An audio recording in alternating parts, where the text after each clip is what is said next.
Welcome to The Standard in Vancouver. I'm Randall Mark.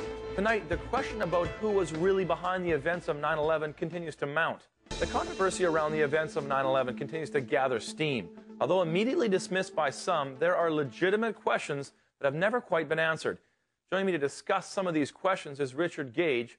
He's the founder of Architects and Engineers for 9/11Truth. Welcome to the show. Thanks. It's great to be here. Got lots of show and tell here. We'll get into that in a little bit. We've got lots of time to really get into the issues. But let's start with this. You're an architect, and how did you first get involved in trying to challenge the traditional idea of what happened at 9/11? How did you first get interested in this? Well, first of all, I've been an architect for 20 years, worked on numerous different types of buildings, including steel-framed, fireproofed buildings.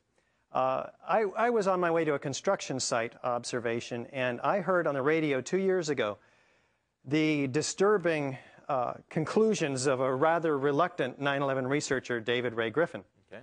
And this started me on a path that I changed my life. Like a religious experience almost. Yeah, I had never heard of an alternate theory to the World Trade Center collapses before.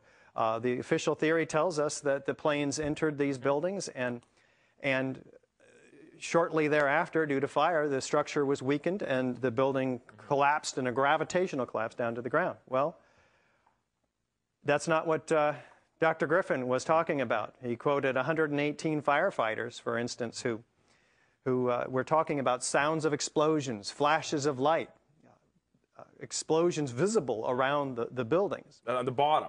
At the top, where the jet plane okay, impacts, okay, at the onset of the destruction of the Twin Towers. He talked These about are explosions that happened before the plane hit? Is that what they're claiming? Is that the claim? No.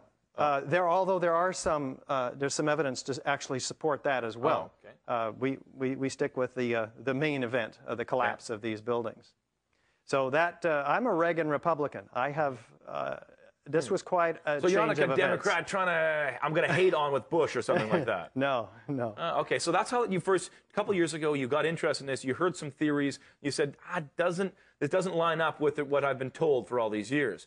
Let's step back, and without getting into all the cards yet, but what for you is the most powerful evidence that you said, my goodness, the traditional arguments are not true? What was the most convincing one? It adds up. I would have to say it's the tons of